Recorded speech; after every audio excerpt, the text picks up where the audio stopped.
দর্শক মণ্ডলী, আসসালামু আলাইকুম। আশা করি সকলে ভালো আছেন। সকলকে জানাচ্ছি ঈদুল আজহার অগ্রিম শুভেচ্ছা। হাট হাট হাট, বিরাট গরু ছাগলের হাট। আমি বরাবরের মতোই এখন চলে এসেছি কমলাপুর গরুর হাটে। এখানে এই বছর গরুর হাট বসার কথা ছিল না, তারপর সকালে সর্বমতিক্রমে এই কমলাপুরের গরুর হাটটি নেওয়া হয়েছে। এখানে আমাদের কমিশনার সাহেব, আমাদের সভাপতি সাহেব যারা আছেন, হাটের ইজরাদার, এরা এই গরুর হাটটা নিয়ে ডাক দিয়েছেন এবং গরুর হাটটা নিয়েছেন। তো আমরা এবার এখান থেকে কী দামে গরু কেনা বেচা হবে, কী দামে কী হচ্ছে, গরুটা কেমন বা হাটের পরিস্থিতি কেমন, সেই সম্বন্ধে আপনাদেরকে আমি একটা ধারণা দেওয়ার চেষ্টা করব। আবার মাঝে মাঝে জিজ্ঞেস করব, ভাই গরুটা কত, ভাই গরুটা কত। তো যখন এই গরুর দাম বলবে তখন আপনাদের কাছে আশা করব ভালো লাগবে। আর ঢাকা শহরের যতগুলি হাট আছে তার মধ্যে অন্যতম অস্থায়ী হাট হচ্ছে আমাদের মুগদা কমলাপুর গরুর হাট। এখানে এখনও সব পরিপূর্ণভাবে কাজ শেষ হয়নি, বাঁশ লাগানোর কাজ চলতেছে। বিচ্ছিন্নভাবে কিছু গরু এসেছে, সেই গরুগুলি আমি আপনাদের দেখানোর চেষ্টা করব। আপনারা দেখতে পাচ্ছেন বিভিন্ন ব্যাপারীরা তাদের পোস্টার টাঙিয়ে দিয়েছেন যে এখানে কয়টা গরু বসবেন। আপনারা আমার এটার মাধ্যমে দেখতে পাচ্ছেন। এই যে আপনি দেখতে পাচ্ছেন শফিকুল ইসলাম ব্যাপারী, উনি গরুর সংখ্যা 22টা গরু নিয়ে আসবেন। আরও দেখতে পাচ্ছেন এই যে মাঠের মধ্যে বাঁশ লাগানো হচ্ছে গরুর জন্য।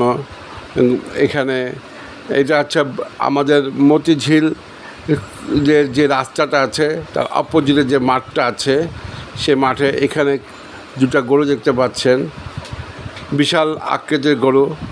আমরা যাদেরকে বলি অন্তর ভরা গরু, ডাবল বডির গরু। আর এই গরুগুলো আপনারা দেখতে পাচ্ছেন। এখন আসলে ওইভাবে তো কোনো গ্রাহক আসেনি। আমাদের এলাকার ছেলেরা, ছোটো ছোটো ভাইরা গরু দেখতেছে, আমার সন্তানেরা আসছেন, ওরা গরু দেখতেছে, তো যতটুকু দেখে মজা পাচ্ছে।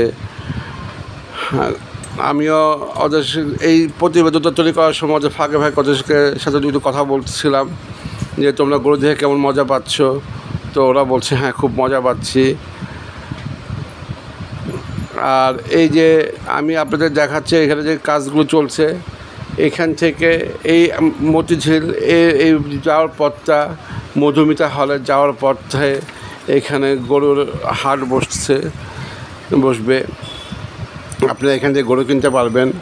আমাদের আশেপাশে যারা রামপুরা ভাই বোনেরা আছেন, যারা মুগদা, বাসাবু, যাত্রাবাড়ি, সকলেই আসবেন, এখান থেকে গরু কিনবেন। এই যে আপনাদেরকে দেখাচ্ছি সাইনবোর্ড, এই যে আরও কিছু গরু আসছে এই ভিতরে, ছোটো এটা মাঝারি আকৃতির গরু। যাদের মাঝারি ছোটো আকৃতির গরু লাগবে তারা এখানে থেকে গরু নিতে পারবেন।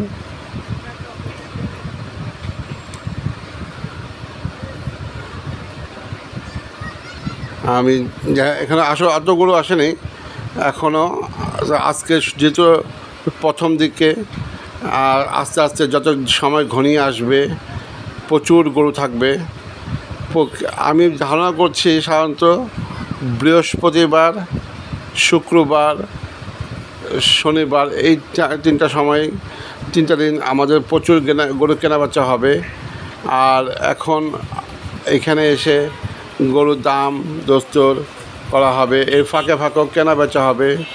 আর এর ফাঁকে ফাঁকে আমি ব্যাপারীদের সাথে কথা বলার চেষ্টা করব, আমি গরুর দাম জানার চেষ্টা করব। আমি প্রতিটা সময় আপনাদের সাথে থাকব। আর আজকে আসলে আপনাদের কাছে ওইভাবে আমি গরু দেখাচ্ছি না, বা গরু ওইভাবে আসেও নেই। আমি কমলাপুর হাটটার কী পরিস্থিতি, কতটুকু সম্পূর্ণ হয়েছে তা দেখানোর চেষ্টা করেছি।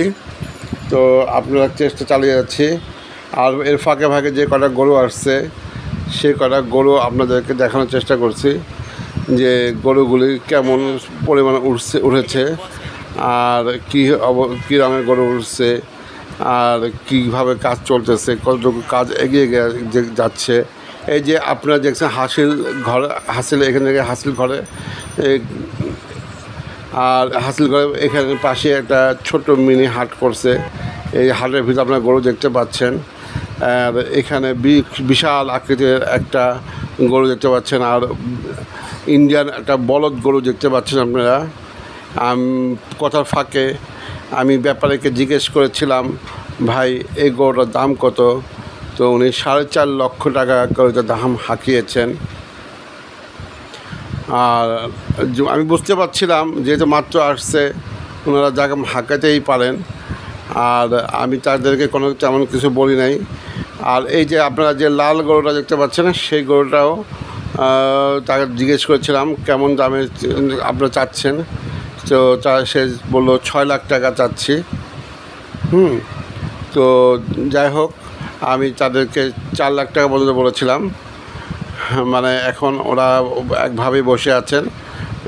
তারাও বললো যে ভাই আসুক, গরু আসুক, তারপর কেনা বেচা শুরু হোক, দেখা যাক কীভাবে কত টাকা ওঠে।